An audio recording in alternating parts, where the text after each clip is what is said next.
Sometimes the places we're drawn to hold answers we didn't know we were searching for. Sometimes a man has to leave everything behind to find what truly matters. When Elias Boone bought a rotting cabin in the Bitterroot Mountains that no one had lived in for 20 years, the folks in Cold Creek called him a fool. They said the old place was cursed, that the miners who'd vanished from there one brutal winter had left nothing but bad memories and colder ghosts. But Boone wasn't looking for their approval.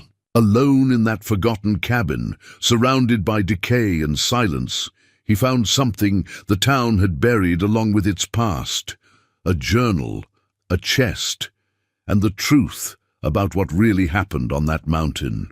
What he discovered would shake Cold Creek to its foundations. Before we jump back in, tell us where you're tuning in from, and if this story touches you, make sure you're subscribed, because tomorrow I've saved something extra special for you.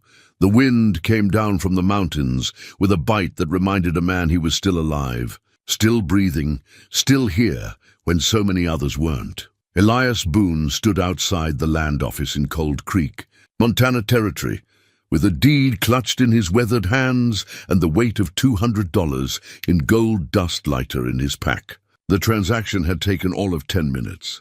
The clerk, a thin man with spectacles that kept sliding down his nose, had looked at Boone like he was signing his own death warrant. "You sure about this, mister?" The clerk had asked one last time. "That cabin's been empty since '75. There's reasons for that." Boone had simply nodded and pressed his thumb to the ink pad, leaving his mark on the document that made him owner of a piece of forsaken land that nobody else wanted. He was 57 years old, had lived through more winters than he cared to count, and had learned long ago that the things people avoided often held the most truth. Cold Creek wasn't much of a town, but it had grown in the 20 years since the mining rush had swept through these mountains. What had started as a collection of tents and rough timber structures had evolved into something more permanent. There was a main street now, lined with false-fronted buildings that tried to look more substantial than they were. The general store, the saloon, the assayer's office, a small church with a steeple that leaned slightly to the left, as if even it was uncertain about staying. At the end of the street stood the sheriff's office, a squat building made of local stone that looked like it had been there since the mountains themselves were born. Boone folded the deed carefully and tucked it inside his coat. Close to his chest, where the cold couldn't reach it, the paper represented more than just ownership of a rotting cabin. It represented a choice, a commitment to something he couldn't quite name yet. He'd been in Cold Creek for 2 days now, staying at Ada Morrison's boarding house while he arranged the purchase and gathered what supplies he'd need for the winter ahead. Ada was a widow herself, somewhere in her middle 50s, with silver threading through her dark hair and eyes that had seen enough of life to know when not to ask too many questions. She'd served him breakfast both mornings without comment, though he'd caught her watching him with something that might have been concern or might have been curiosity. The general store was his next stop. Samuel Hewitt ran the place, had for the better part of 15 years, according to the sign above the door.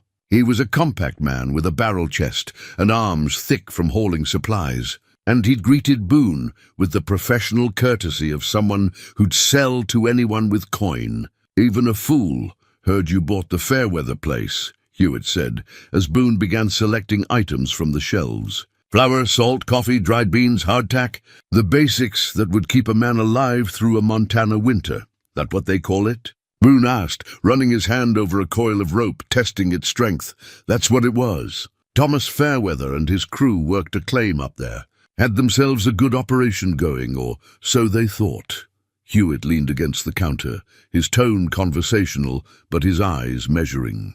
5 men went up that mountain in the fall of '75. Come spring, none of them came back down. Boone added the rope to his growing pile. "What happened to them?" Hewitt shrugged, but there was something careful in the gesture. "Avalanche, most folks figure. Or maybe they got caught in a storm, froze to death before they could make it back to town. Mountains don't give up their dead easily. Could be they're still up there, buried under 20 years of snow and stone." "Could be," Boone agreed. Though something in Hewitt's voice suggested the storekeeper didn't quite believe his own words. "You got people, Boone? Family that knows where you're headed?" The question was casual, but Boone heard the real concern underneath it. He paused in his examination of a box of ammunition, 4440 cartridges, that would fit the Winchester rifle strapped to his pack outside. "Had a wife once, Martha. She passed 3 years back. Fever took her in the spring, quick and mean." Hewitt's expression softened. "I'm sorry for your loss. Appreciate that." Boone selected 2 boxes of ammunition. "No children. Just me now. That's a hard thing, being alone. Sometimes alone is what a man needs." Boone met Hewitt's eyes directly. "Sometimes it's the only way to hear yourself think." They finished the transaction in silence after that, Hewitt tallying up the supplies, while Boone counted out the payment in gold dust and coins. It came to $43, which would leave him with enough to get through the winter if he was careful and the hunting was good. As Hewitt wrapped the supplies in brown paper and twine, the door opened and a blast of cold air announced a new arrival. The man who entered wore a sheriff's star pinned to his coat and carried himself with the confidence of someone used to being obeyed. He was tall, maybe 6 feet, with a strong jaw and hair gone mostly grey at the temples. His eyes swept the store and landed on Boone with an intensity that felt deliberate. "This him?" the sheriff asked Hewitt, though his gaze never left Boone. "Sheriff Tom Briggs, meet Elias Boone," Hewitt said, his voice carefully neutral. "Boone just bought the old Fairweather cabin." Briggs moved closer, his boots heavy on the wooden floor. "That right? You're the one they're all talking about." "Didn't know I was worth talking about," Boone said evenly. "Man buys a death trap that's been empty for 20 years. People talk." Briggs hooked his thumbs in his gun belt. A posture that was meant to look casual, but came across as territorial. "You know what happened up there? Heard the miners disappeared, died. Same thing in the end." Briggs tilted his head slightly. "You strike me as a man with some experience in the mountains. You really think it's wise, heading up there alone with winter coming on?" Boone finished shouldering his pack, the weight of his new supplies settling familiarly across his back. "I think a man's got to make his own choices, Sheriff. Wise or otherwise." "Fair enough." Briggs stepped aside, but not quite enough to give Boone a clear path to the door. "Just want to make sure you know what you're getting into. That cabin's been sitting empty for good reason. Some places are meant to be left alone. I'll keep that in mind." As Boone moved past him, Briggs spoke again, his voice lower. "One more thing. If you find anything up there, anything that belonged to those miners, it's the property of their families." "Law's clear on that." Boone turned back, studying the sheriff's face. There was something in Briggs' expression, something that didn't quite match the helpful concern in his words. "Didn't plan on finding anything but a roof and 4 walls, Sheriff." "Good, that's good." Briggs nodded slowly. "You need help, you send word. Town looks after its own, even the stubborn ones."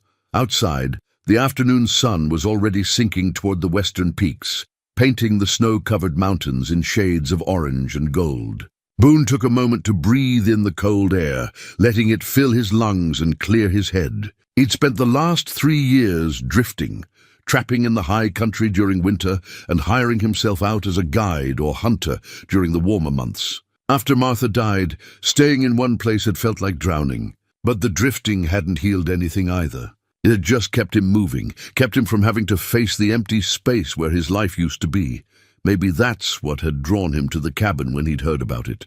A place nobody wanted, a place with its own ghosts. A place where a man could stop running and finally face whatever he'd been avoiding.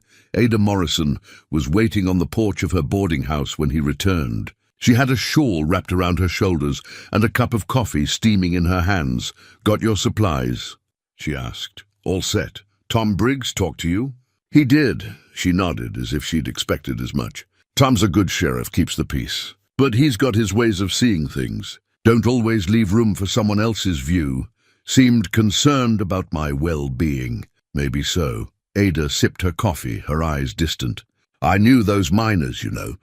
The ones who disappeared. Thomas Fairweather used to come into town every few weeks for supplies.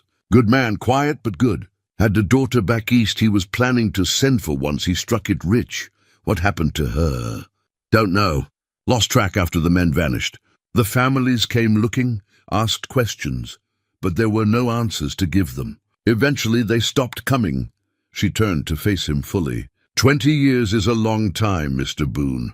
Long enough for people to forget, or to decide they want to forget. You think there's something worth remembering? Ada was quiet for a moment, then she smiled sadly. I think there's always something worth remembering, even if it hurts. Maybe especially if it hurts. Boone left before dawn the next morning, while the stars were still bright overhead and the town was still sleeping. He strapped on his snowshoes and adjusted his pack one final time, checking that the deed was secure in his inside coat pocket. The paper felt solid against his chest, a reminder of the decision he'd made. Then he turned his face toward the mountains and began to walk. The cabin was 5 miles up, following an old mining trail that would be buried under snow in places, but still navigable if a man was careful. As the first light began to break over the eastern horizon, Elias Boone thought about the deed in his coat, about Martha's grave back in a town whose name he barely remembered anymore, about Thomas Fairweather and his daughter who never got to join him. He thought about all the ways a man could disappear and all the ways he could be found. The deed represented his commitment to this place, to whatever truth it held. And somewhere in the back of his mind, he wondered if Sheriff Briggs' warning had been concern or something else entirely. The trail up the mountain tested every bit of Boone's experience. Snow had drifted deep in places, forcing him to break trail with his snowshoes, each step requiring deliberate effort. The trees grew thicker as he climbed, lodgepole pines and Douglas fir standing like silent witnesses to his passage. Occasionally he'd stop to catch his breath, turning to look back down at Cold Creek below.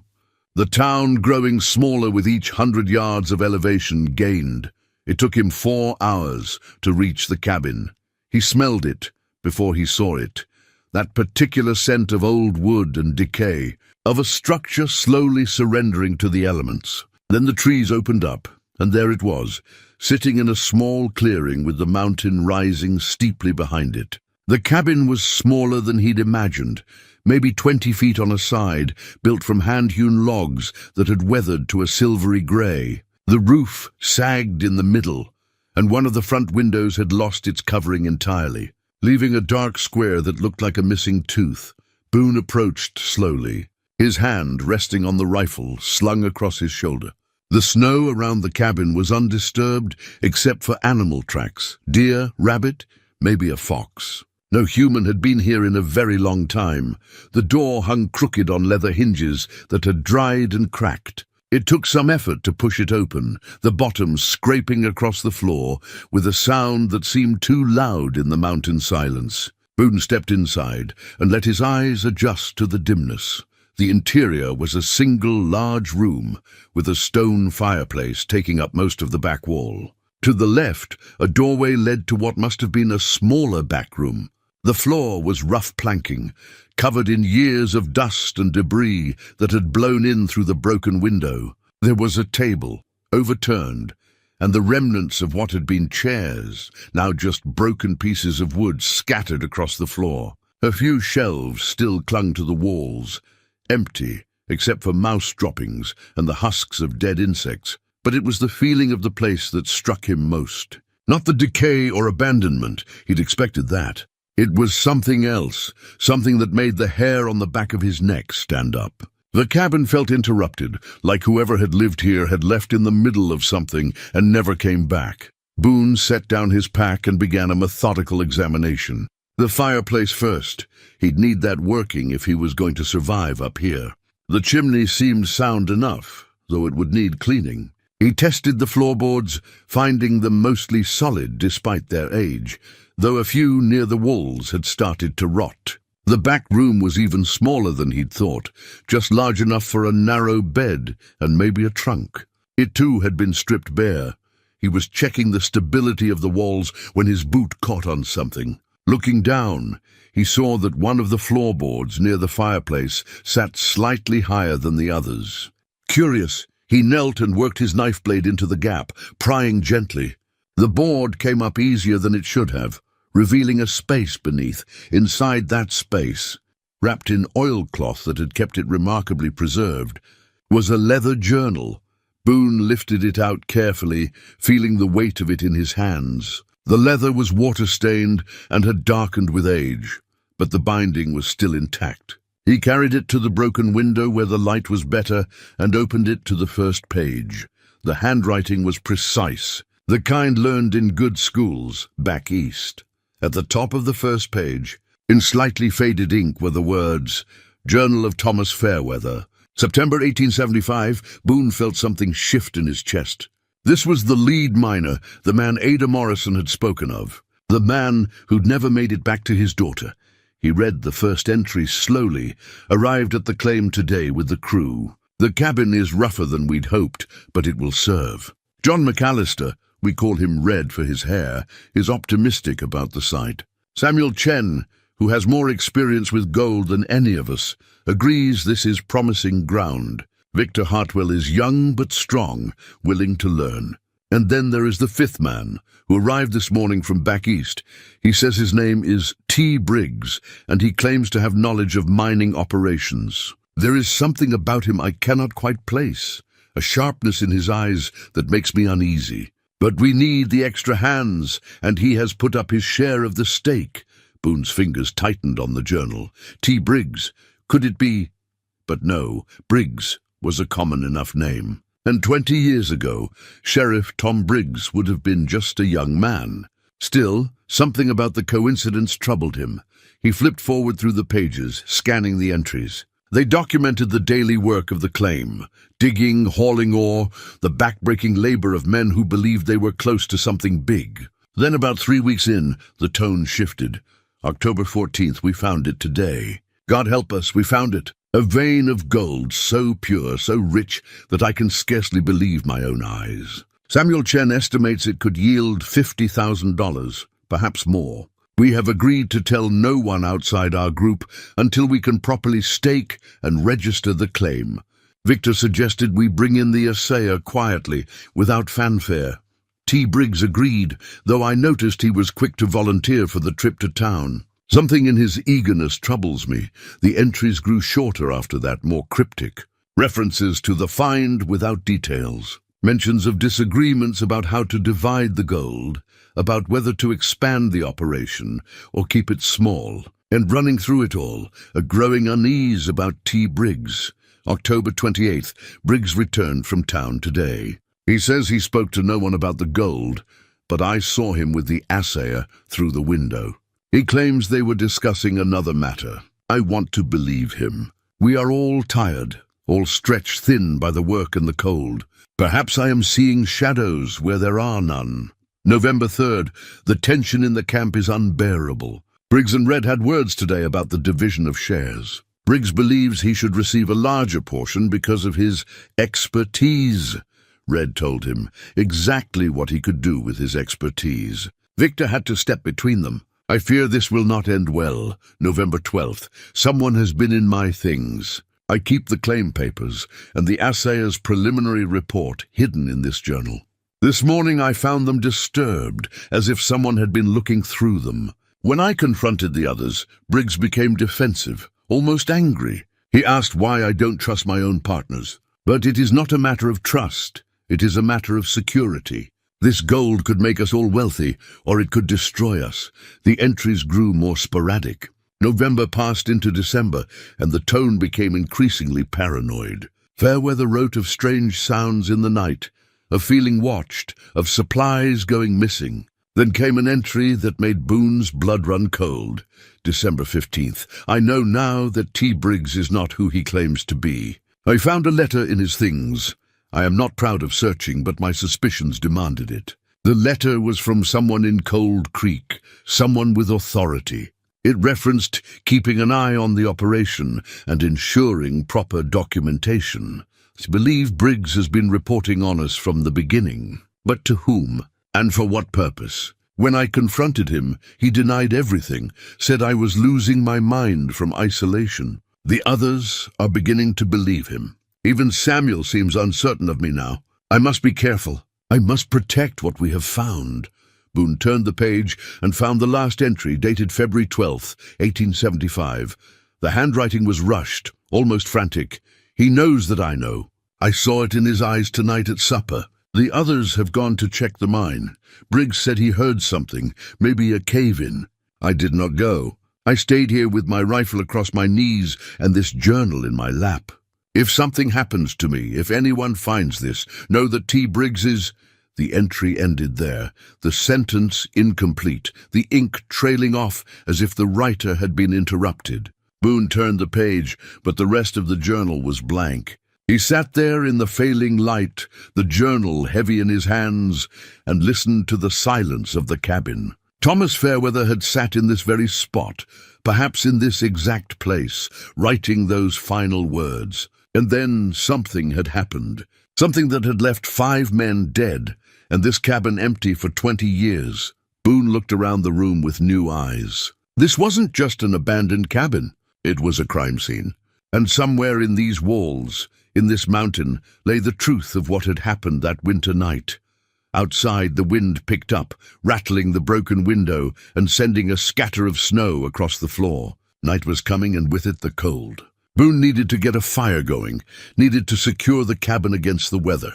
But first, he carefully rewrapped the journal in its oilcloth and tucked it inside his coat, close to where he kept the deed. Some things were too important to leave lying around. As he began gathering wood for a fire, Elias Boone made a decision. He'd come up here looking for solitude, for a place to escape his grief and his memories. But he'd found something else instead. He'd found a mystery, and 5 men who'd never gotten justice, and a daughter who'd never known what happened to her father. Maybe this was why he'd been drawn to this place. Maybe this was the purpose he'd been searching for, without knowing it. He would find out what happened to Thomas Fairweather and his crew. And if T. Briggs was who Boone suspected he might be, then Cold Creek was about to learn that some secrets don't stay buried forever. Morning came cold and clear, the kind of mountain dawn that made everything look sharp-edged and new. Boone had spent a restless night, the journal's final entry replaying in his mind every time he closed his eyes. He'd managed to get the fireplace working, and the cabin had warmed enough to keep the worst of the cold at bay. But comfort had little to do with sleep when a man's thoughts were churning.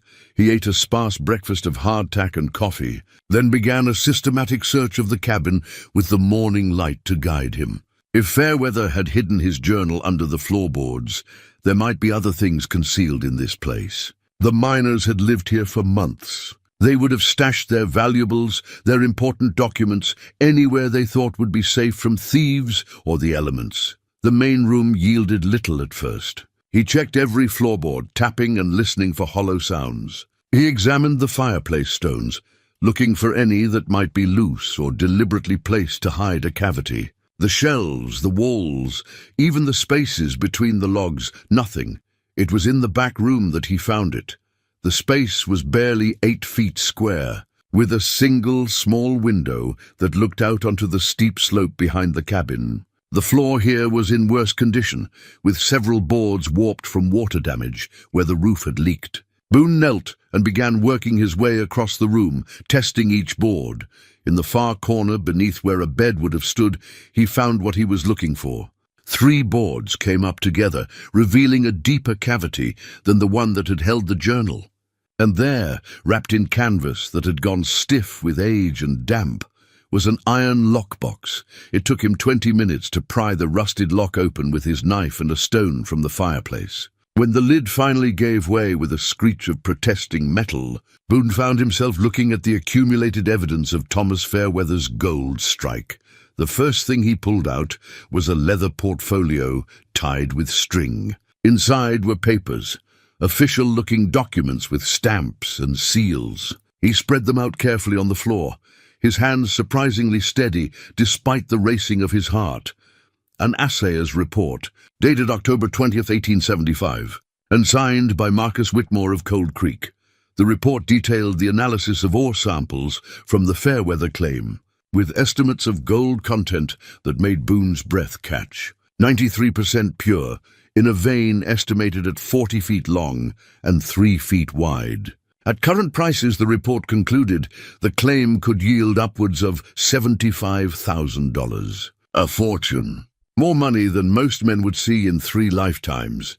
Beneath the assayer's report were crude maps, hand-drawn but detailed. They showed the cabin's location and marked with an X and the words Devil's Throat, a spot about a quarter-mile up the mountain. Notes in the margins indicated depth, the angle of the vein, places where the rock was most stable for digging. Someone, probably Samuel Chen, based on the journal entries, had known what they were doing, but it was the last item in the portfolio that made everything click into place. A claim registration form, partially filled out but never submitted. The names of all 5 miners were listed: Thomas Fairweather, John McAllister, Samuel Chen, Victor Hartwell, and the last name had been scratched out so thoroughly that it was illegible. But Boone didn't need to read it. He knew what it had said: T. Briggs. At the bottom of the lockbox, wrapped separately in oilcloth, was a leather pouch. Boone opened it and poured the contents into his palm. Gold nuggets, maybe a dozen of them, each one the size of a bean. But these weren't ordinary nuggets. Someone had carved strange symbols into each one, marks that looked almost like letters but weren't quite. Some kind of code, maybe, or a way to identify them. Boone sat back on his heels, the pieces of the puzzle starting to come together. The miners had found gold, a lot of it.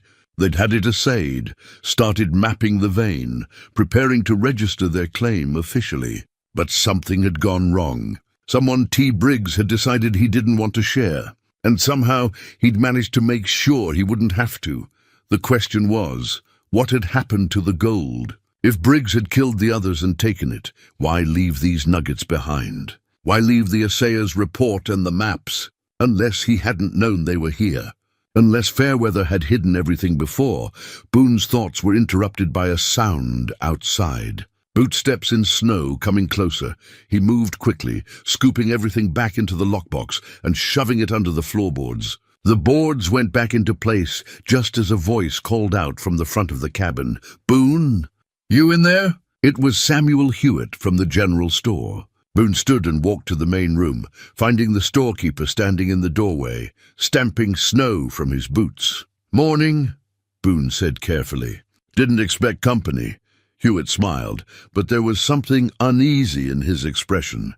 "Thought I'd check on you, make sure you made it up here all right. It's a hard climb in winter. Made it fine. Coffee's still hot if you want some. Don't mind if I do." Hewitt came inside, his eyes sweeping the cabin. "Got the place warmed up, I see."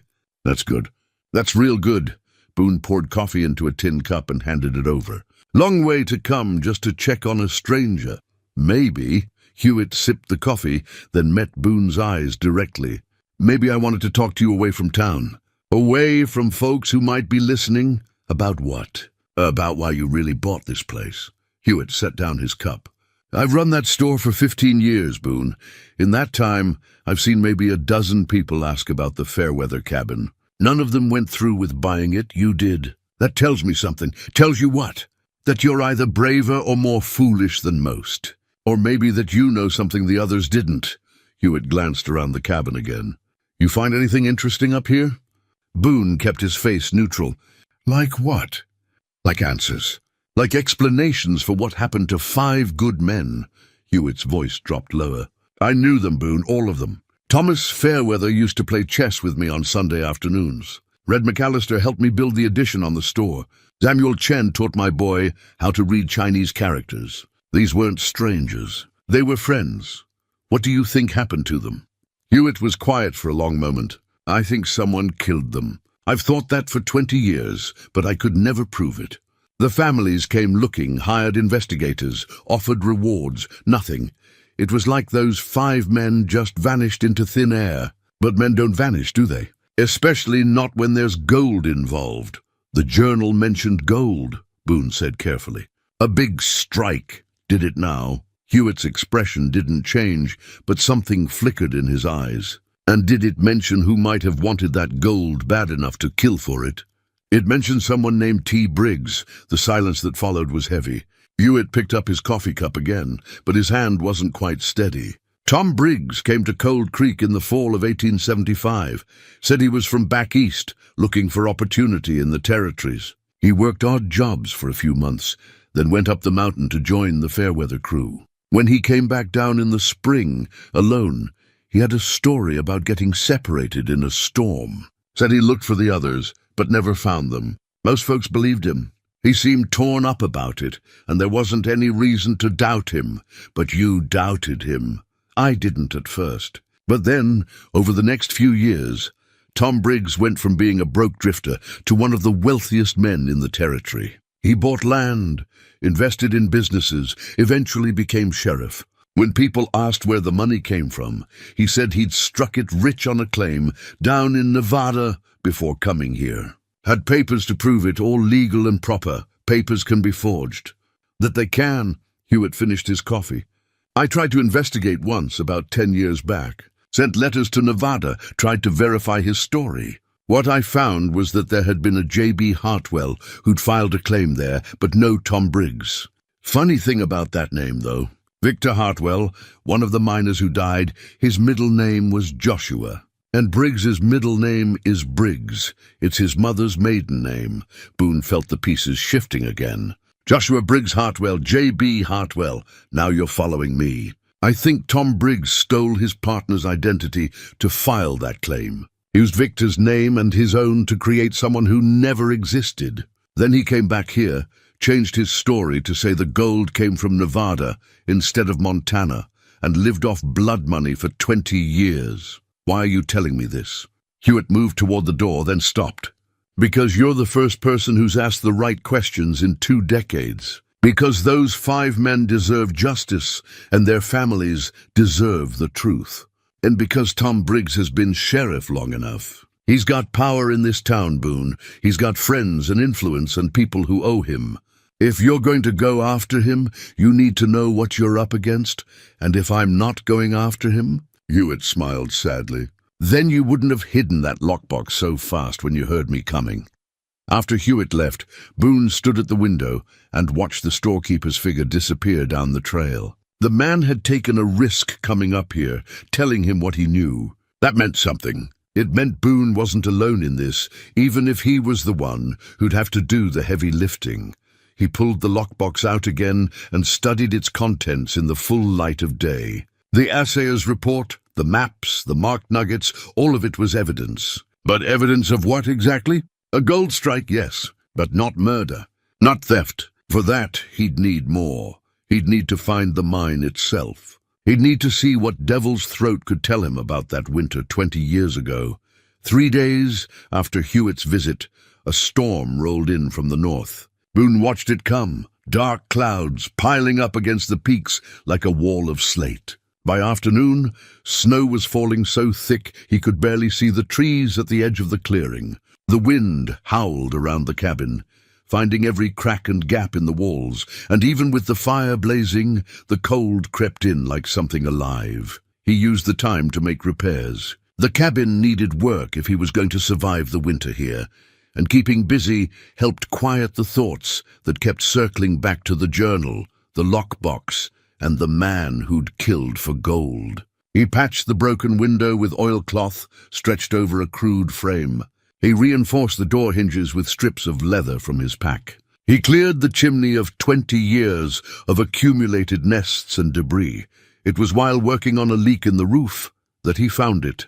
The leak was above the back room, where water had been seeping through and rotting the floorboards. Boone climbed up into the small attic space, barely more than a crawl space between the ceiling and the roof peak, with a lantern in one hand and his knife in the other.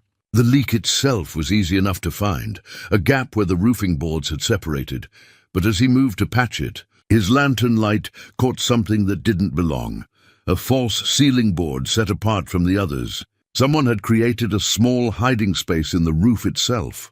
Boone worked the board free carefully, mindful of the nails that held it. Behind it, wrapped in canvas and wedged tightly to keep it from shifting, was a brass surveyor's transit. He carried it down to the main room and set it on the table, brushing away the dust and cobwebs. The instrument was beautiful, all polished brass and careful calibration, the kind of equipment that would have cost more than most miners earned in a season. This wasn't a tool you bought on a whim. This was professional-grade equipment meant for serious surveying work. Boone examined it closely in the firelight. There were no maker's marks visible, but the quality of the craftsmanship was evident. Someone had used this to map the claim, to calculate angles and distances with precision. The maps in the lockbox suddenly made more sense.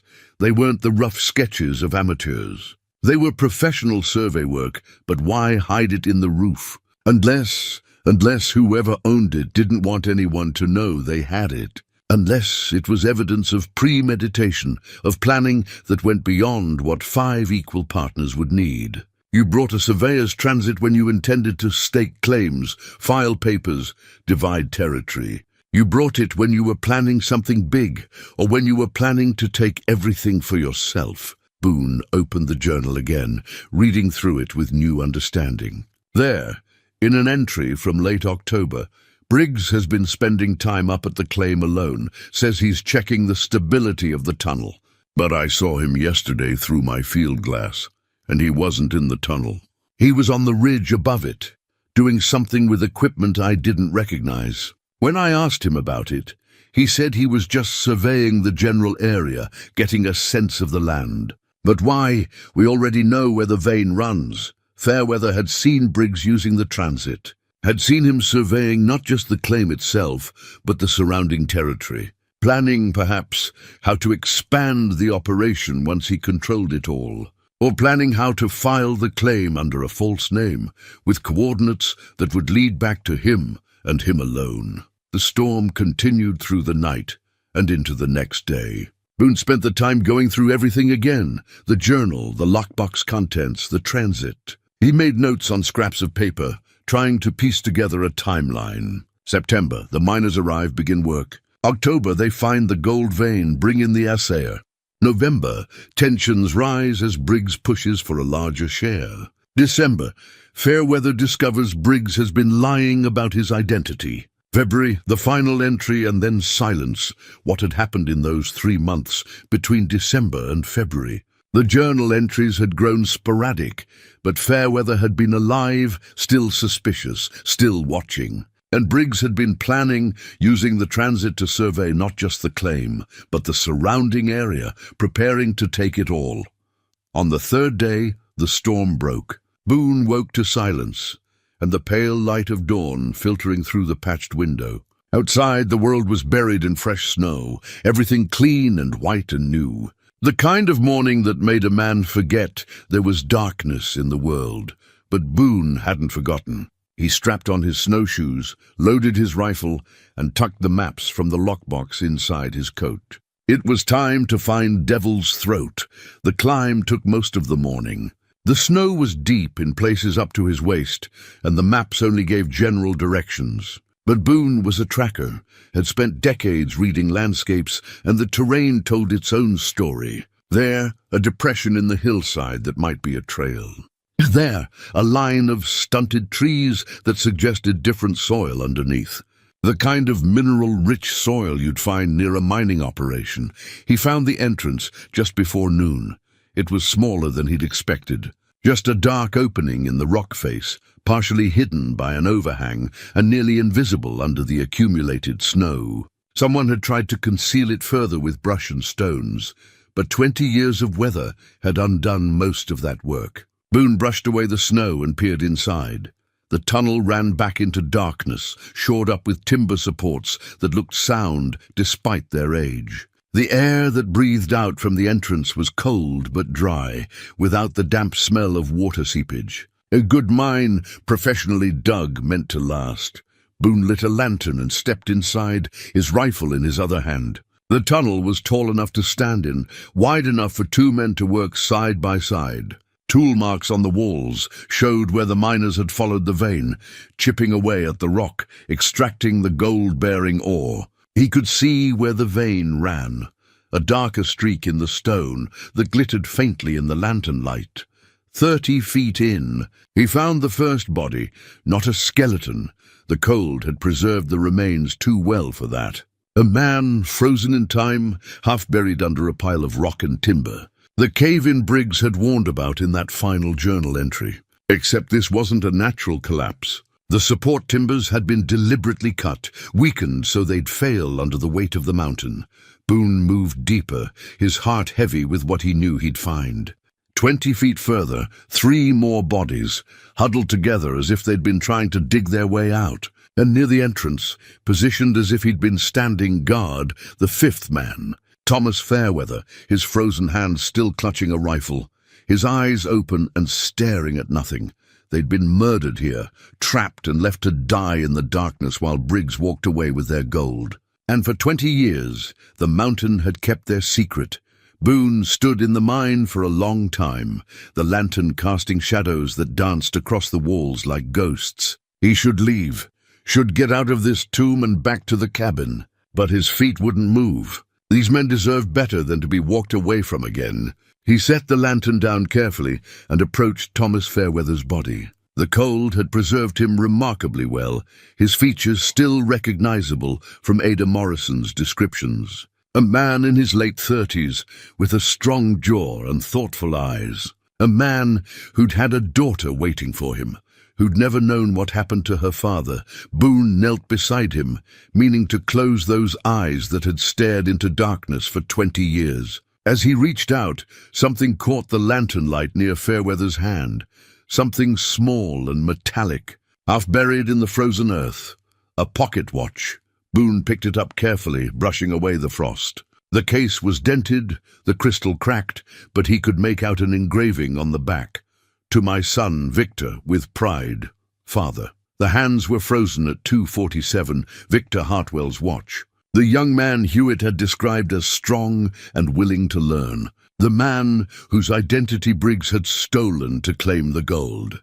Boone turned the watch over in his hands, thinking about what it meant. Victor had been here when the mine collapsed. The watch had stopped at 2:47, probably when it had been damaged in the cave-in. That gave him the approximate time of the murders, late afternoon, when the light would have been fading, when Briggs could have made his way back to town under cover of darkness. He slipped the watch into his pocket. Evidence, proof of who had been here, proof of when they died. One more piece of the puzzle. Boone spent another hour in the mine, examining everything he could in the limited light. The deliberately cut support beams, the way the bodies were positioned. The 3 men together had been deeper in the tunnel, working the vein, while Fairweather had been near the entrance. Maybe he'd heard something, grabbed his rifle, rushed to investigate. Maybe he'd realized too late what Briggs had done, and somewhere in those final moments he'd dropped his journal entry incomplete, knowing he was about to die but hoping someone would find it, would understand what had happened here. The journey back to the cabin was harder than the climb up. Boone's legs felt heavy, his thoughts heavier. He'd found what he was looking for, but the reality of it, the cold bodies, the deliberate murder, the 20 years of lies sat like a stone in his chest. At the cabin, he built up the fire and made coffee, needing the warmth and the routine to chase away the chill that had settled into his bones. Then he sat at the table and laid out everything he'd found, the journal, the lockbox contents, the surveyor's transit, and now the pocket watch. It was a complete picture now. Briggs had joined the mining crew with a plan. He'd brought professional surveying equipment, had been in contact with someone back in town who had authority, probably someone at the land office who could help him file fraudulent claims. When the miners found gold, he'd seen his opportunity. He'd used the transit to survey not just the claim, but a much larger area, preparing to stake it all for himself. He'd stolen Victor Hartwell's identity to create the fictional J.B. Hartwell. And then, one afternoon in February, he'd weakened the support beams in the mine and trapped 4 men inside. Fairweather he'd killed separately, probably shot him when the miner realized what was happening. Then Briggs had walked back to town with a story about a storm and getting separated. He'd waited a few weeks, filed the claim under his false name in Nevada, and slowly built his fortune. A fortune that became the foundation of Cold Creek's prosperity. The question now was what to do with this knowledge. Boone stood and walked to the window, looking out at the mountains. He could take what he'd found to the territorial marshal, try to bring formal charges. But Briggs was powerful now, had been sheriff for years. He'd have allies, people who owed him, people who wouldn't want to believe that the man who'd helped build their town was a murderer. It would be Boone's word against a respected lawman's, and even with the evidence, it might not be enough, or he could take it to the town directly. Show them what their sheriff really was, force them to confront the truth. That might work, but it would also put him in danger. If Briggs thought his secret was about to be exposed, he might do anything to protect it. The sound of horses interrupted his thoughts. Boone moved away from the window and picked up his rifle. 2 riders, coming up the trail at a steady pace. He watched them approach, recognizing one of them immediately, Sheriff Tom Briggs, sitting tall in his saddle. The other man wore a deputy's badge and looked young, maybe 25, with the nervous energy of someone who wasn't sure what he'd gotten himself into. They stopped at the edge of the clearing. Briggs dismounted with the ease of a man comfortable on horseback, while the deputy stayed mounted, his hand resting near his sidearm. "Boone," Briggs called out. "Got a minute?" Boone set his rifle by the door, but kept it close. He stepped outside, the cold air hitting him like a slap. "Sheriff, didn't expect a visit, just checking on you. Man alone up here, I like to make sure he's doing all right." Briggs smiled, but it didn't reach his eyes. "You settling in okay?" "Well enough." "Good. Good." Briggs glanced at the cabin, at the repaired window and the smoke rising from the chimney. "Looks like you've been fixing the place up. That's good to see. The Fairweather cabin deserves someone taking care of it. You knew them well?" "The miners." Something flickered across Briggs' face, too quick to read. "Not as well as I'd have liked." "They were good men, from what I hear. Tragic what happened to them. What do you think did happen?" "Storm, most likely. Or maybe they pushed too deep into the mine and it collapsed. We'll never know for sure." Briggs stepped closer, his boots crunching in the snow. "But that's ancient history now. No point dwelling on it. Sometimes the past deserves to be dwelt on," Boone said quietly. "Sometimes it deserves to be remembered." Briggs stopped moving. The smile faded from his face, replaced by something harder. "You find something up here, Boone? Something you want to tell me about?" "Just an old cabin and a lot of silence. That right?" Briggs looked past him, trying to see into the cabin. "Because I've been hearing things. Folks say you've been asking questions about those miners, about what happened to them. About me, people talk. Yes, they do. And sometimes they talk about things they don't understand. Things that are better left alone." Briggs's voice dropped lower, taking on an edge. "I want to be clear with you, Boone. I'm trying to be neighborly here. Man, that cabin, this mountain, there's nothing here but old ghosts and bad memories. You'd be smart to pack up and head back down to town before winter really sets in. And if I don't, then you might end up like those miners, alone on a mountain, with nobody knowing or caring what happened to you." Briggs let the threat hang in the air between them. "I'd hate for that to happen. I really would." The deputy shifted uncomfortably in his saddle, and Boone realized the young man had no idea what this was really about. He was just following orders, not understanding that his boss was threatening to murder someone. "I'll keep that in mind," Boone said. Briggs stared at him for a long moment, then nodded slowly. "You do that." "Come on, deputy. We've got other rounds to make." They rode away, but Boone noticed that Briggs kept looking back, his expression unreadable. The threat had been clear enough, though. Stop digging or end up dead like the others. Boone went back inside and barred the door. His hands were shaking, not from fear, but from anger. Briggs had just confirmed everything. An innocent man wouldn't have made threats. An innocent man wouldn't have warned him to leave the past alone. The sheriff knew that Boone was getting close to the truth. And now Boone knew something else. He was running out of time. If he was going to bring Briggs to justice, he'd have to move fast. Before the sheriff decided that one more body on the mountain was an acceptable price to pay for keeping his secret. That night, Boone went through the journal one more time, reading every page carefully by lamplight. He'd been so focused on the later entries, on the growing paranoia and the final words, that he'd skimmed some of the earlier passages. Now he read them all, looking for anything he might have missed. On page 17, tucked into the spine so tightly he'd missed it before, he found it, A daguerreotype photograph.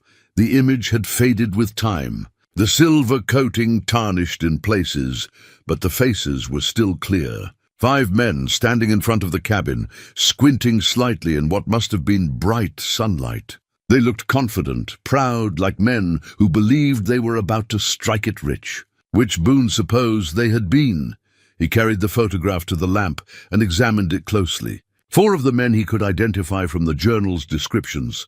Thomas Fairweather in the center, tall and serious. Red McAllister to his left, with the reddish beard that had given him his nickname. Samuel Chen on the right, shorter than the others, with intelligent eyes. Victor Hartwell beside him, young and strong-jawed, with an easy smile. And the 5th man, standing slightly apart from the others, was unmistakably a younger version of Sheriff Tom Briggs. Boone turned the photograph over. On the back, in faded ink, someone had written the names Thomas Fairweather, John McAllister, Samuel Chen, Victor Hartwell, and then a 5th name that had been scratched out so violently the paper had nearly torn through. But holding it up to the light, tilting it at different angles, Boone could just make out the ghost of the letters underneath. T. Briggs. Someone, probably Fairweather in those final days when he'd realized what Briggs was, had tried to erase the man from the record, as if scratching out his name could undo what was coming. Boone tucked the photograph into his coat pocket alongside Victor's watch. More evidence, more proof. But would it be enough? The photograph showed that Briggs had been there, yes, but that was already part of his story. He'd never denied being with the miners. His tale of getting separated in a storm would still hold up, at least to anyone who wanted to believe it. No. What Boone needed was something that directly contradicted Briggs's story. Something that proved he'd lied about what happened that February. He spent a restless night, dozing fitfully, waking at every sound. The wind rattled the windows, and once he thought he heard footsteps outside, but when he looked, there was nothing but shadows and snow. Still, he kept his rifle close and the door barred. Briggs had made his threat clear. The sheriff would be watching now, waiting for a chance to silence him permanently. Dawn came gray and cold. Boone ate a quick breakfast, then made a decision. He needed allies, and he needed them now. Samuel Hewitt had already shown he suspected the truth. Ada Morrison had known the miners, had cared about them. If he was going to expose Briggs, he'd need help from people the town trusted. The trip down to Cold Creek took 3 hours. The trail easier now that he'd broken it multiple times. Boone kept alert, watching for any sign that he was being followed, but saw nothing. Still, the feeling of being watched never quite left him. He found Ada first at her boarding house. She was sweeping the porch when he arrived, and her face showed surprise and concern. "Mr. Boone, I didn't expect to see you back so soon. Need to talk to you. And Samuel Hewitt, if you can get word to him." Something in his tone made her set down the broom immediately. "Come inside." In her kitchen, with coffee steaming between them, Boone laid out what he'd found. The journal, the lockbox, the bodies in the mine. He showed her the photograph, watched her face tighten as she recognized the young man who would become their sheriff. "Dear God," she whispered. "All this time, all these years, I need help," Boone said quietly. "Briggs came up to the cabin yesterday. Made it clear that I should stop asking questions. If I'm going to bring this to light, I can't do it alone." Ada was quiet for a moment, then she nodded. "I'll get Samuel." "But Boone, you need to understand what you're up against. Tom Briggs built half this town. The church, the school, the new bank, all funded with his money. People owe him. They trust him. You tell them he's a murderer, most of them won't want to believe it. I know. But those men deserve justice. Their families deserve to know the truth." "They do," Ada agreed. "Give me an hour. I'll have Samuel here." While he waited, Boone sat in Ada's parlor and tried to plan his next moves. Going to the territorial marshal was still an option, but that would take time. Time he might not have. And there was no guarantee the marshal would believe him over Briggs. No, he needed to expose the truth here in Cold Creek, where people had known the victims. Where the weight of 20 years of lies might finally break under the truth. Samuel Hewitt arrived looking worried. Ada said you needed to talk. Said it was urgent. Boone showed him everything. The storekeeper's face grew progressively graver as he examined each piece of evidence, but when he saw the photograph, he actually flinched. "I knew it," Hewitt said softly. "I always knew, but I could never prove it. Can you help me?" Boone asked. "What do you need?" "Information. Old records, anything that might show discrepancies in Briggs' story. And people, folks who might remember details from back then, who might be willing to speak up if they knew the truth." Hewitt nodded slowly. "There's the land office records. And Marcus Whitmore, the assayer, he's still alive, living over in Helena now. If he examined that ore back in 75, he might remember something." "There's something else," Ada said quietly. "The old telegraph operator, Bill Crenshaw, he kept copies of all the messages that went through his office. Packrat, that man, never threw anything away. When he died 5 years back, his daughter boxed everything up and stored it in the church basement. If Briggs sent any telegrams back then, claiming that strike in Nevada, there might be a record." Boone felt something like hope stirring in his chest. "Can you get access to those records?" "I sit on the church board," Ada said. "I can get in. Then we have our work cut out for us." Boone looked at both of them seriously. "But I want to be clear, this is dangerous. Briggs has already threatened me. If he knows you're helping me, he might come after you too." "He's been sheriff long enough," Hewitt said firmly. "Those men were my friends. I won't stand by anymore." Ada's expression was equally resolute. "Thomas Fairweather had a daughter. Somewhere out there, she spent 20 years not knowing what happened to her father. If we can give her that answer, then whatever risk we're taking is worth it." Boone looked at these two people, both old enough to remember when life was harder but also simpler. When right and wrong weren't negotiable, they were risking everything to help him, to help people who'd been dead for 2 decades. It reminded him that there was still good in the world, still people willing to stand up for what mattered.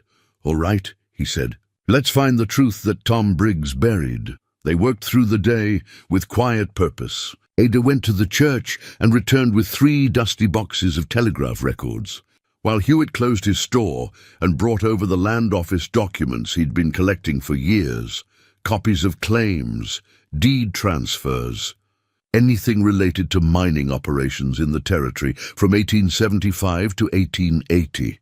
They spread everything across Ada's dining room table like pieces of a vast puzzle.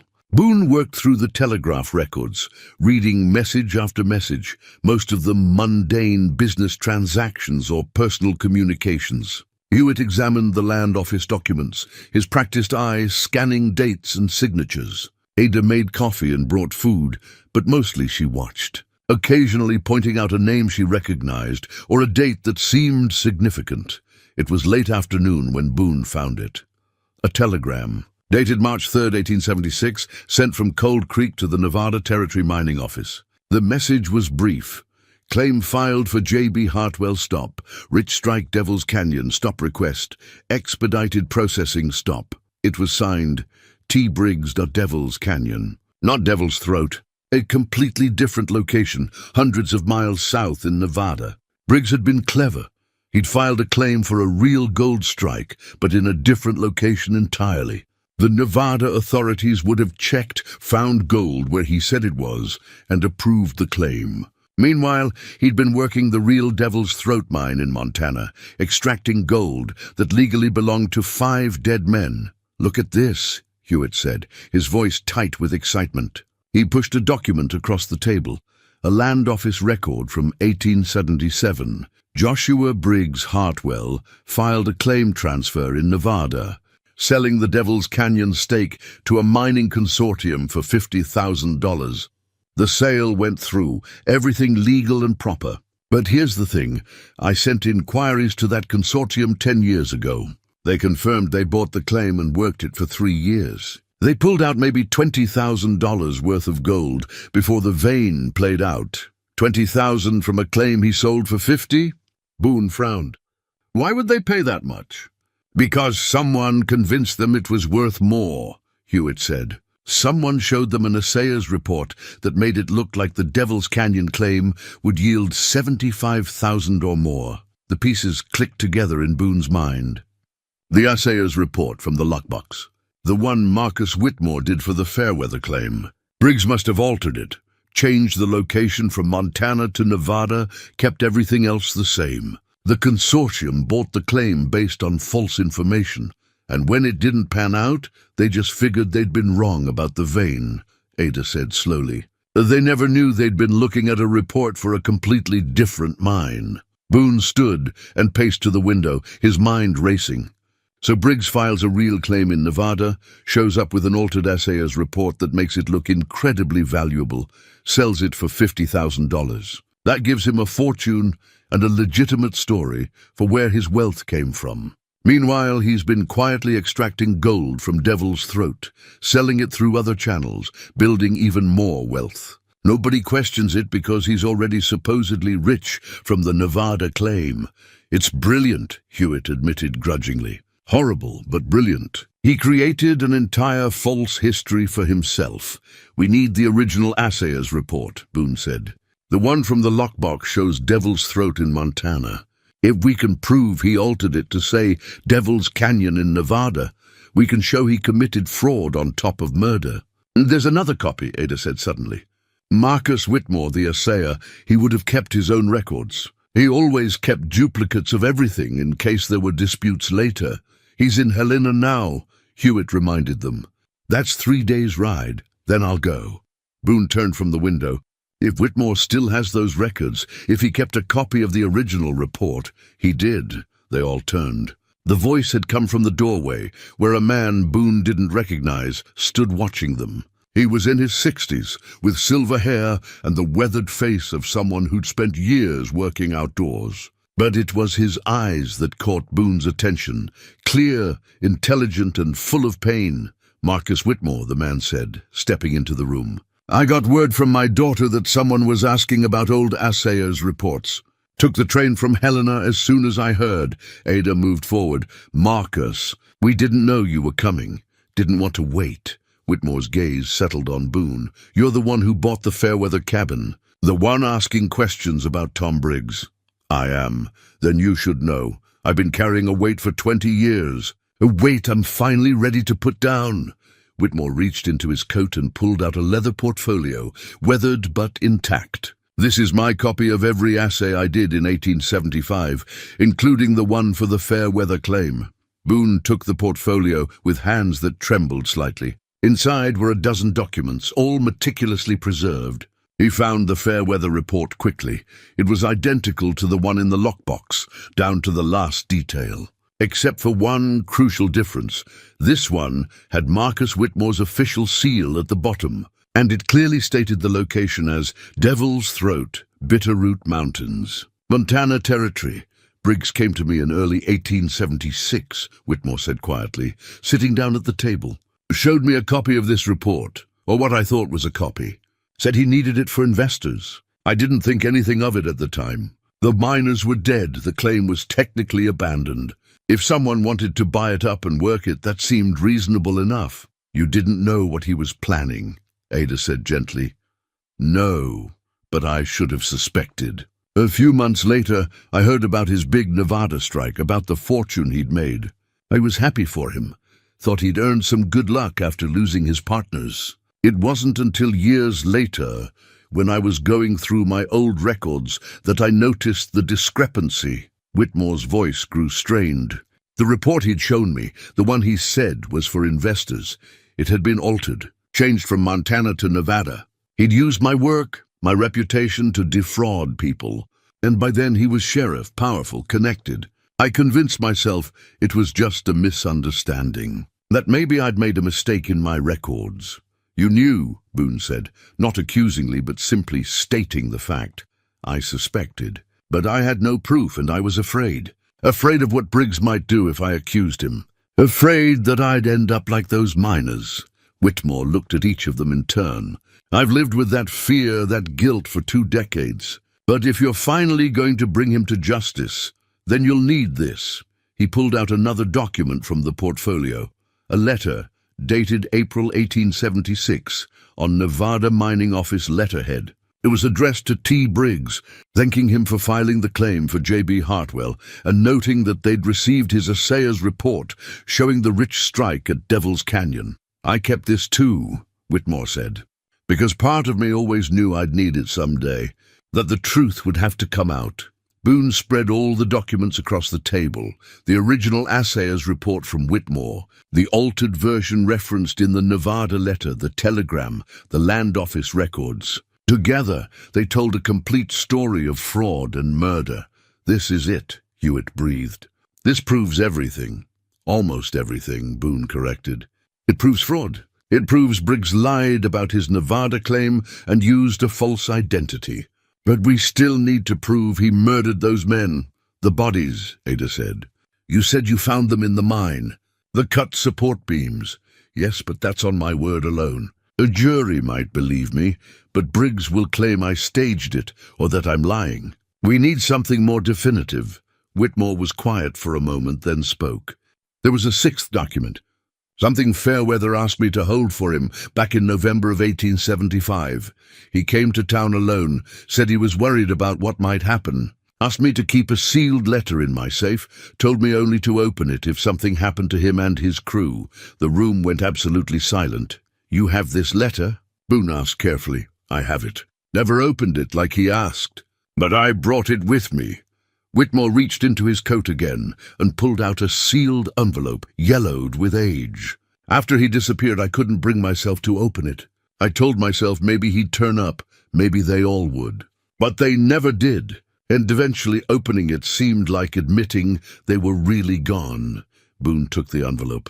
His name was written on the front in the same precise handwriting from the journal, "To whoever finds the truth, Thomas Fairweather." With Ada, Hewitt and Whitmore watching, Boone broke the seal and unfolded the letter inside. The words were written in haste, but clearly. "If you are reading this, it means I am dead, and likely my crew with me. The man responsible is Thomas Briggs, who came to us under false pretenses. He has been planning to take our claim from the beginning. I have evidence of his communications with someone in the land office, evidence of his true identity. He is not who he says he is. The gold we found is cursed by the greed of one man. I do not know how he will do it, but I know he will kill us to take what is ours. If I am proven right, I pray someone will bring him to justice. And I pray my daughter will know that her father died fighting for what was right. Signed this day, November 20th, 1875, Thomas Fairweather." Boone looked up from the letter to find tears streaming down Ada's face. Whitmore sat with his head in his hands, and Hewitt had turned away, his shoulders shaking. "He knew," Ada whispered. "He knew what was coming, and he tried to leave a record. And we all failed him." "Not anymore," Boone said firmly. "Now we have everything we need. Now we bring Tom Briggs down." They spent that evening making copies of everything. Ada's neat handwriting transcribed the letter, the assayer's reports, every piece of evidence they'd gathered. Hewitt went to the telegraph office, not the one Briggs might be monitoring, but one the next town over, and sent 3 messages, one to the territorial marshal in Helena, one to a newspaper editor Hewitt trusted, and one to a lawyer in Butte who'd helped him with business matters before. "We need multiple people to know," Hewitt explained. "If something happens to us, the truth still gets out." Boone didn't argue. They were playing a dangerous game now, and Briggs would be desperate once he realized what they'd found. Desperate men did desperate things. It was Whitmore who suggested searching the church basement more thoroughly. Bill Crenshaw kept everything. If the families of those miners wrote letters here asking about their loved ones, he might have copies. They went after dark, Ada leading them through the church's side entrance with a key. The basement was cold and musty, packed with boxes and old furniture and the accumulated debris of 20 years. But there, in a corner marked Telegraph Office, 1875-1880, they found what they were looking for, a tin box, about the size of a bread box, with personal correspondence written on the lid in faded ink. Inside were letters, dozens of them, bundled together with string organized by date. Ada opened the first bundle with trembling hands. The top letter was dated May 1876, addressed to Thomas Fairweather, Cold Creek, Montana Territory, and marked "Return to Sender, addressee unknown." She read aloud, "Dear Father, I hope this letter finds you well. It has been 6 months since I've heard from you, and I am growing worried. Mother says you are probably just busy with your claim and will write when you can, but I cannot shake this feeling that something is wrong. Please write to me. Let me know you are safe. Your loving daughter, Elizabeth. Her voice broke on the last words. Boone took the letter gently and looked at the others in the bundle. There were 5 more from Elizabeth Fairweather, each one more desperate than the last.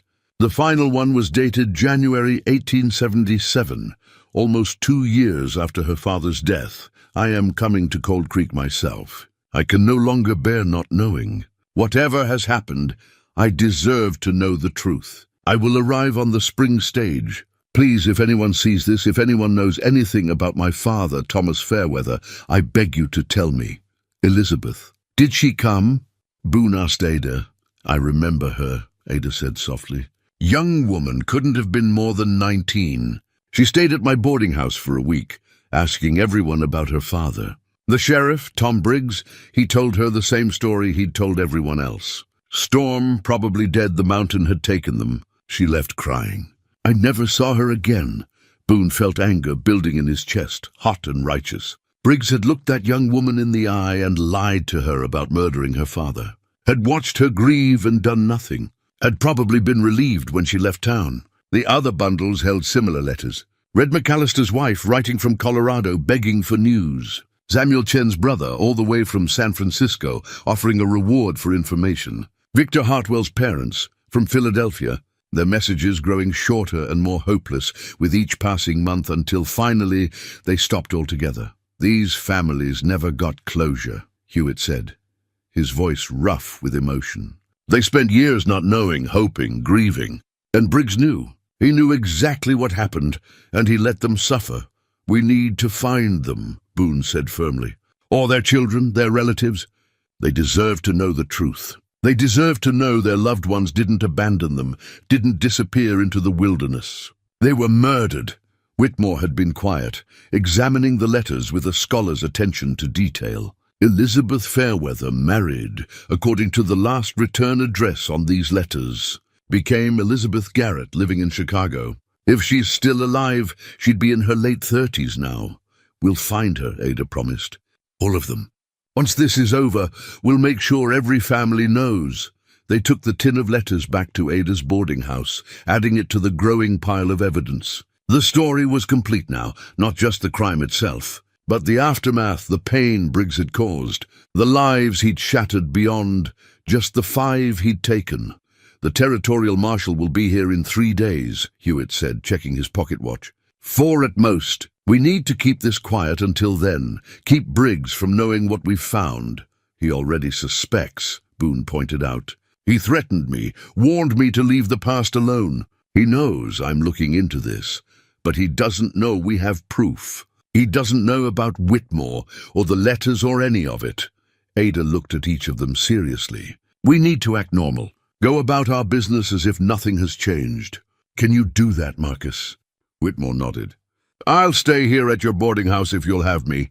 Tell people I'm just visiting, checking on some old business, and I'll keep the store open as usual, Hewitt added. If Briggs comes by, I'll treat him like I always do. What about me? Boone asked. They all looked at him. Finally, Ada spoke. You should stay here too, in town. If you go back up to that cabin, Briggs might decide you're too isolated, too vulnerable. Down here, with witnesses around, he'll have to be careful. Boone didn't like the idea of hiding, but he recognized the wisdom in it. All right, but I keep my rifle close. The next 2 days passed in tense normalcy. Boone stayed at the boarding house, spending his time organizing the evidence, writing detailed accounts of everything he'd found. Hewitt ran his store, and Ada maintained her routines, but they all felt the weight of what was coming. Briggs appeared once, stopping by Hewitt's store to buy ammunition. The storekeeper served him with the same professional courtesy he showed all customers, but his hands shook slightly as he counted out the cartridges. If Briggs noticed, he didn't comment. He left with a polite nod and a warning that a storm was coming. Did you see his eyes? Hewitt asked Boone later.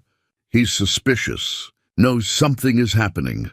Let him be suspicious, Boone said. In 2 days it won't matter, but on the evening of the second day, Everything changed. Boone was in his room at the boarding house, reading through Fairweather's journal again, when he heard shouting from downstairs. He grabbed his rifle and rushed down to find Ada standing in the parlor, her face pale, a telegram in her hand. "The marshal," she said, her voice shaking. "He's been delayed." Flash flood washed out the railroad bridge east of Helena. "He can't get here for at least a week, maybe more." "Damn," Hewitt breathed. He'd come running at the sound of the commotion. "A week? Can we keep this quiet for a whole week?" "We don't have a choice," Whitmore said, but he looked worried. "We just have to be careful." The sound of breaking glass interrupted him. Something had been thrown through the front window of the boarding house. Boone moved to it carefully, keeping low, and picked up what turned out to be a rock with paper wrapped around it. He unfolded the paper and read the message scrawled in crude letters. "Leave town by morning or burn." Ada's hands went to her mouth. "He knows. Tom knows we're planning something." "How?" Hewitt demanded. "We've been so careful." "The telegraph," Whitmore said suddenly. "Of course. Bill Crenshaw is dead, but his replacement would have logged our messages. Briggs is sheriff. He'd have access to those logs. He might not know exactly what we have, but he knows we contacted the marshal, knows we're building a case against him." Boone looked out the broken window into the darkness. Somewhere out there, Tom Briggs was watching, waiting, planning his next move. The sheriff couldn't let them live to testify. Not now. Not with the marshal coming, with the evidence piling up, with 20 years of secrets about to be dragged into the light. "We need to move the evidence," Boone said decisively. "Spread it out, hide it in different places. If he burns this building or comes after us, we can't lose everything we've gathered." They worked quickly, dividing the documents into 4 separate packages. Ada took one to hide in the church, in a place only she knew. Hewitt took another to his store, concealing it in a false bottom he'd built years ago for his most valuable merchandise. Whitmore kept a third, tucking it inside his coat with instructions to run if trouble started. And Boone kept the 4th, along with the original journal and the photograph. "If something happens," Boone said, making sure they all heard him, "if Briggs comes for us, you scatter. Get the evidence out of town however you can. The marshal will come eventually. Make sure he gets the truth." "And what will you do?" Ada asked. Boone checked his rifle, making sure it was loaded. "I'm going to end this, tonight, before Briggs can hurt anyone else." "You can't face him alone," Hewitt protested. "He'll kill you. He's going to try to kill all of us anyway," Boone interrupted. "At least this way I choose the time and place. I'll go back to the cabin. He'll follow. He can't resist the chance to catch me isolated. And this time I'll be ready for him.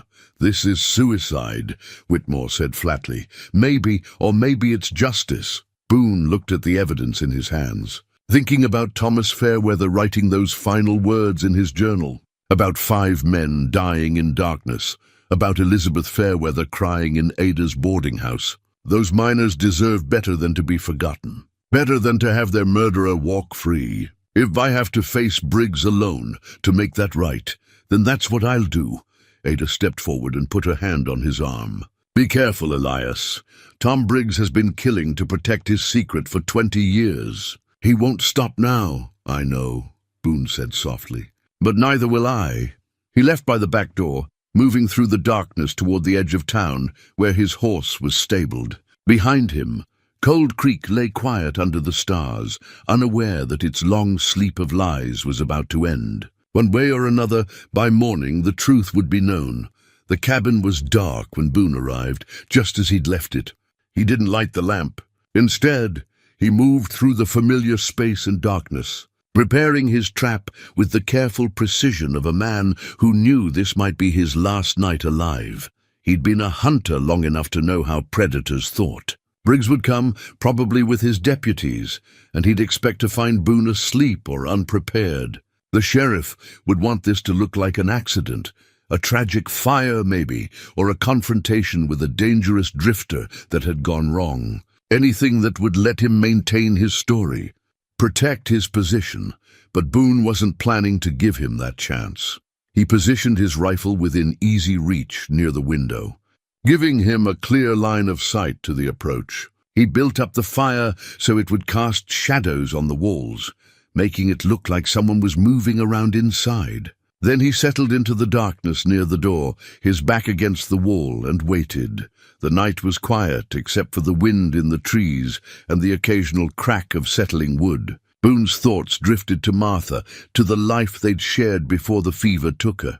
She'd been a practical woman, quick to laugh but slow to judge. What would she think of him now, sitting in a dead man's cabin, preparing to face a killer? She'd understand, he thought. Martha had always understood the difference between revenge and justice. It was past midnight when he heard them. Horses, moving slowly up the trail, trying to be quiet. 2 of them, maybe 3. Boone tensed, his hand moving to the rifle. Through the window he saw shapes moving in the darkness. 2 men on horseback, both dismounting at the edge of the clearing. In the faint starlight, he recognized Sheriff Tom Briggs and his young deputy, the same one who'd ridden up with him days earlier. They tied their horses and approached on foot, Briggs in the lead. The sheriff had his gun drawn, held low and ready. The deputy looked nervous, kept glancing at Briggs as if uncertain about what they were doing here in the middle of the night. "Boone!" Briggs called out when they were 20 feet from the cabin. "We need to talk." "I know you're in there." Boone stayed silent, watching. "Listen to me," Briggs continued, his voice carrying that authoritative tone he'd perfected over years of wearing a badge. "I know what you think you found up here. I know you've been talking to people stirring up trouble, but you don't understand the full story. Let me explain before you do something you'll regret." Still, Boone said nothing. He watched the deputy drift to the left, trying to get an angle on the door. Smart tactics, but predictable. Briggs took another step closer. The firelight from inside played across his face, showing the hard lines around his mouth, the calculation in his eyes. "The truth is complicated, Boone. Yes, I was with those miners. Yes, things went wrong. But it wasn't murder, it was an accident. The mine collapsed. I barely escaped with my life. Everything I did after, claiming that gold, building my life here, I did, because those men would have wanted their sacrifice to mean something. I built schools, churches, helped people. That has to count for something, does it?" Boone finally spoke, his voice coming from the darkness near the door. Both men jumped slightly at the sound. "Does it count for Elizabeth Fairweather, who spent years not knowing what happened to her father? Does it count for the wives and parents who never got their loved ones back? You didn't just kill 5 men, Briggs. You killed their family's peace of mind. You killed the truth." Briggs' expression hardened. "The past is past. Nothing we do now will bring those men back. But we can still protect what's been built here. Walk away, Boone. Take some money, buy yourself a new start somewhere else. Nobody needs to know about any of this." "You mean nobody needs to know you're a murderer?" Briggs said, his voice dropping to something cold and dangerous. "That you're alone on a mountain in the middle of the night, and accidents happen." He raised his gun, but Boone had expected that. He kicked the door open hard, the sudden movement and noise breaking Briggs' concentration for just a second. In that second, Boone dove low and to the side, coming up with his rifle already shouldered. The deputy fired first, panicked, his shot going wide. Boone didn't return fire. The young man was just following orders, didn't understand what he'd gotten himself into. But Briggs was already moving, dropping behind a pile of firewood, returning fire with the cold precision of someone who'd killed before. Bullets tore through the cabin's walls, sending splinters flying. Boone rolled behind the overturned table, feeling the solid impact of lead hitting wood inches from his head. The air filled with gunsmoke and the sharp crack of rifles. "Stand down, deputy," Boone shouted during a lull in the firing.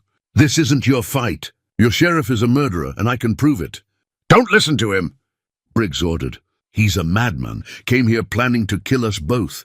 Shoot him!" But the deputy hesitated, and in that hesitation, Boone saw his chance. He broke from cover, charging across the cabin toward the door, firing as he moved. Briggs rose to meet him, and they collided hard, both men going down in a tangle of limbs and fury. The rifle skittered away. Briggs was on top, his hands going for Boone's throat, his face twisted with rage. "You should have taken the money," he snarled. "Should have walked away." Boone brought his knee up hard into Briggs' stomach, breaking his grip. They rolled, crashed into the wall, fought with the desperate intensity of men who knew only one of them was walking away from this. Boone's hand found Briggs's coat, pulled, and felt the sheriff's badge tear free, the pin ripping through fabric. He threw it across the room, watching it skitter into the darkness. "You're not fit to wear that." Briggs lunged again. But this time, Boone was ready. Boone caught Briggs' wrist as the sheriff's fist came down, twisted hard, and used the man's momentum to slam him into the fireplace. Briggs cried out as his shoulder hit stone, but he didn't stop fighting. He was younger, stronger, had 20 years of easy living behind him, while Boone had 20 years of hard mountain winters. But Boone had something Briggs didn't: righteous anger, and the faces of 5 dead men watching from the darkness. They crashed through the cabin, destroying what little furniture remained. The deputy stood frozen in the doorway, his gun forgotten, watching his sheriff fight like a cornered animal. Watching the man he'd respected, maybe even admired, reveal himself as something brutal and desperate. "Tell him," Boone gasped, pinning Briggs against the wall. "Tell your deputy what you did. Tell him about the miners you murdered." "Go to hell!" Briggs spat, bringing his head forward in a vicious headbutt. Stars exploded across Boone's vision. He staggered back, and Briggs reached for a piece of broken chair, swinging it like a club.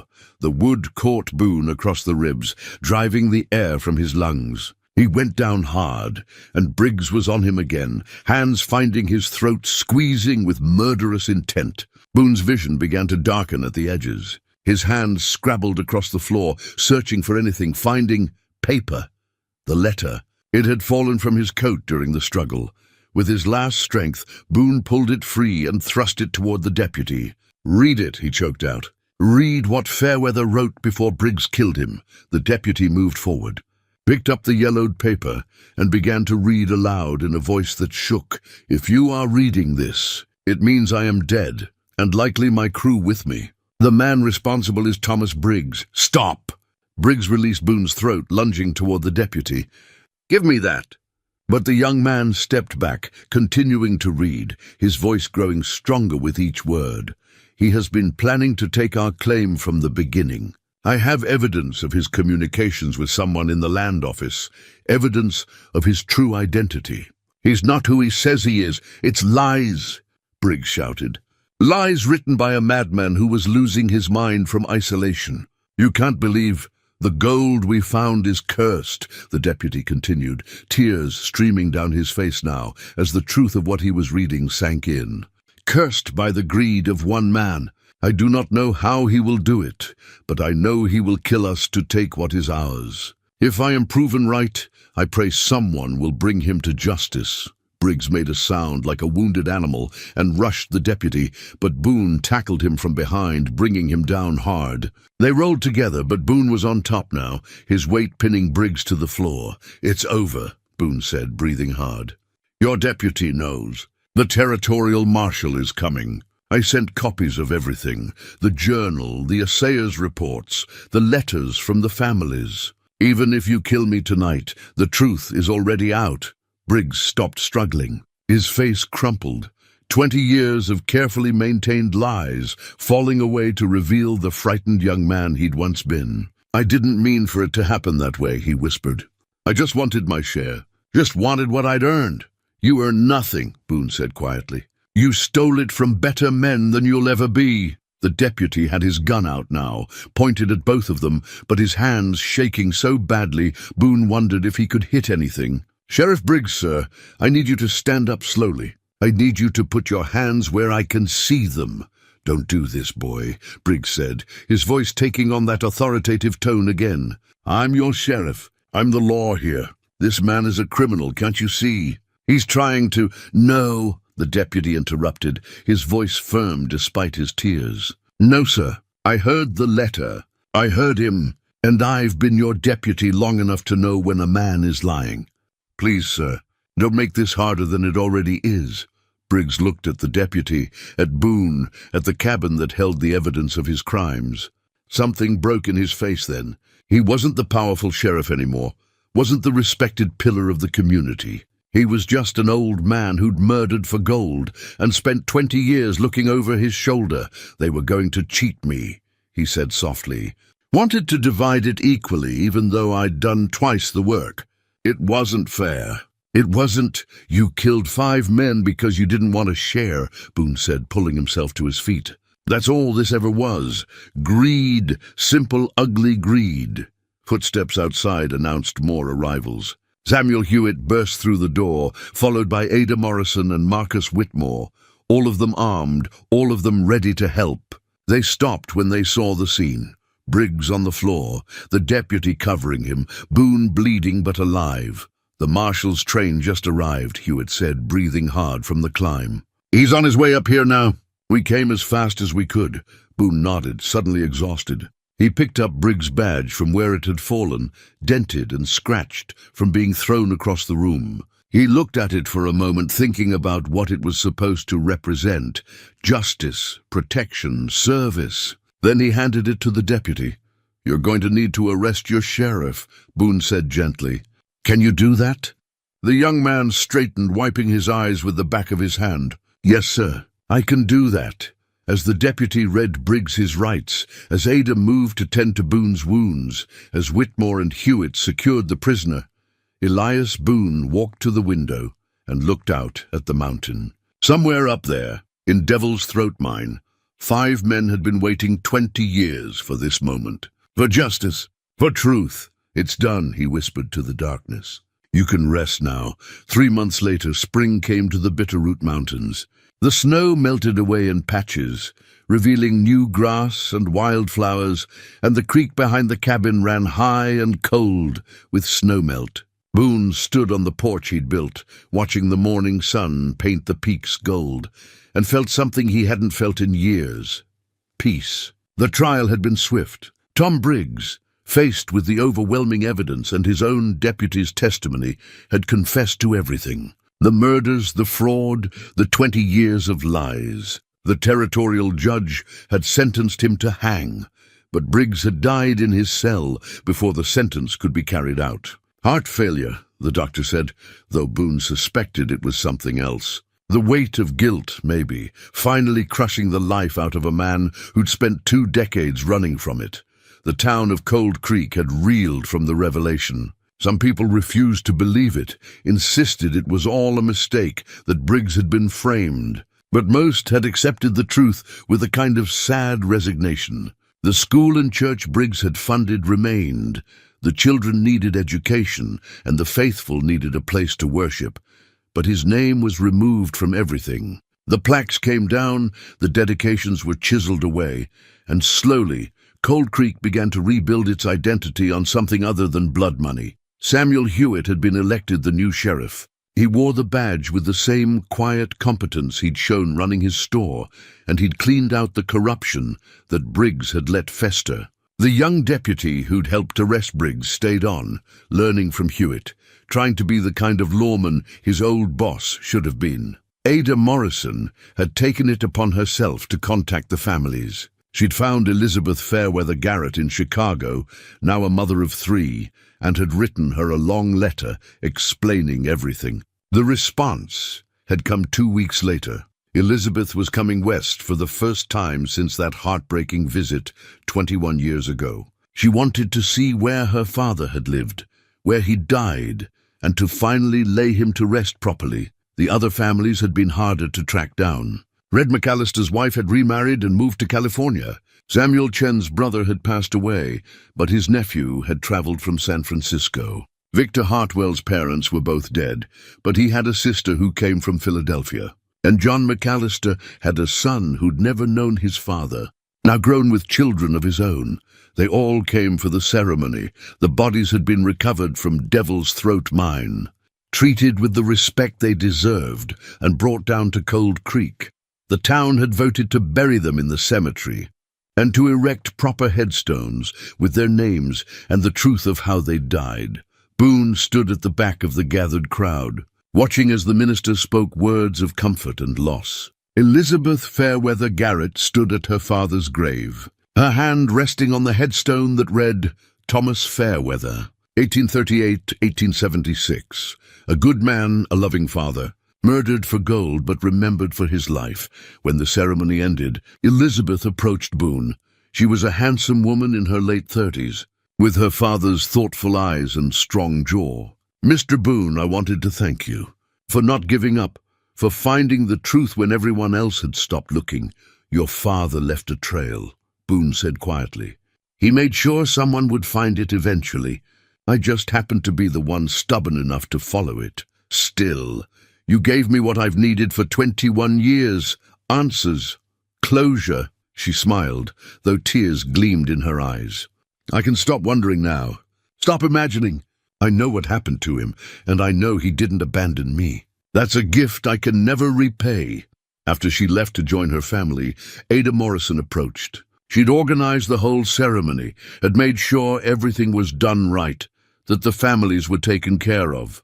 "You've been quiet today," she observed, thinking, Boone admitted, about how much pain one man's greed caused. All those years, all that suffering, just because Briggs couldn't share. But it's over now. Justice was done, was it? Boone looked at the headstones. Briggs is dead. Those men are still dead. Their families still lost 20 years they'll never get back. I'm not sure justice is ever really done in cases like this. The best we can do is make sure the truth is known, that the victims are remembered. Ada was quiet for a moment, then took his arm gently. "You did more than that, Elias. You gave those families peace. You gave this town a chance to build something honest. And you found your purpose, the thing you were looking for when you bought that cabin." Boone thought about that as the crowd dispersed, as families gathered around the graves to say private goodbyes, as Cold Creek began the process of healing. She was right. He'd come to the mountain looking for solitude, for a place to hide from his grief and his memories of Martha. Instead, he'd found a mystery, and in solving it he'd found himself again. The cabin was his now, truly his. He'd repaired it properly, made it solid and warm and comfortable. It wasn't much, just 4 walls and a roof, but it was home. And somehow, knowing what had happened here, knowing he'd brought justice to the men who died here, made it feel less haunted. The ghosts had moved on, and maybe so had he. Samuel Hewitt had offered him a job as deputy, but Boone had declined. He wasn't a lawman, but he'd agreed to help out when needed, to use his tracking skills and mountain knowledge to assist the sheriff's office. It was good work, honest work, and it gave him a reason to come down from the mountain regularly, which meant seeing Ada more often. They'd become close during the investigation, bonded by shared purpose and danger. Now, with the crisis past, they were discovering they simply enjoyed each other's company. Where it would lead, Boone didn't know.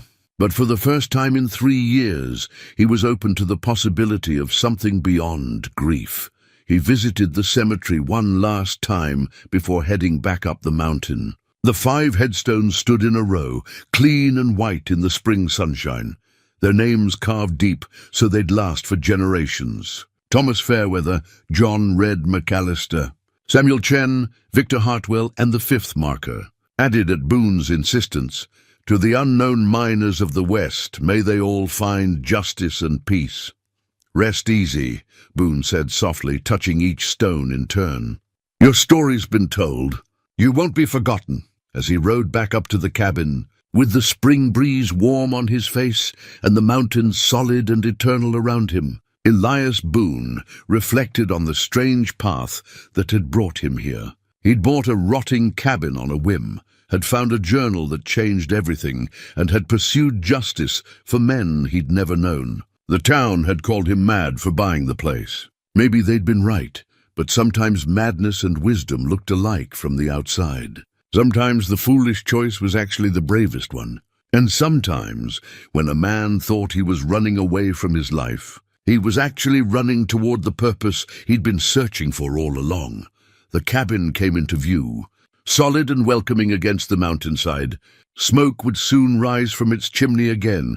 Coffee would brew in the morning light, and the journals Boone had started keeping would add another chapter. Not about murder or gold or 20-year-old crimes, but about rebuilding, about second chances, about finding meaning in unexpected places. The locals had laughed when he bought the cursed cabin. They'd shaken their heads and called him a fool. But as Boone dismounted and stood looking at his home, at the mountains that had kept their secrets for 2 decades until he'd come along to uncover them, He smiled. Let them laugh. He'd found what he came for, justice for the dead, peace for the living, and a reason to keep going when he'd thought he had none left. Sometimes the places we're drawn to hold answers we didn't know we were searching for. Sometimes a man has to leave everything behind to find what truly matters. And sometimes, in a rotting cabin on a forgotten mountain, surrounded by the ghosts of better men, we finally discover who we were meant to be all along.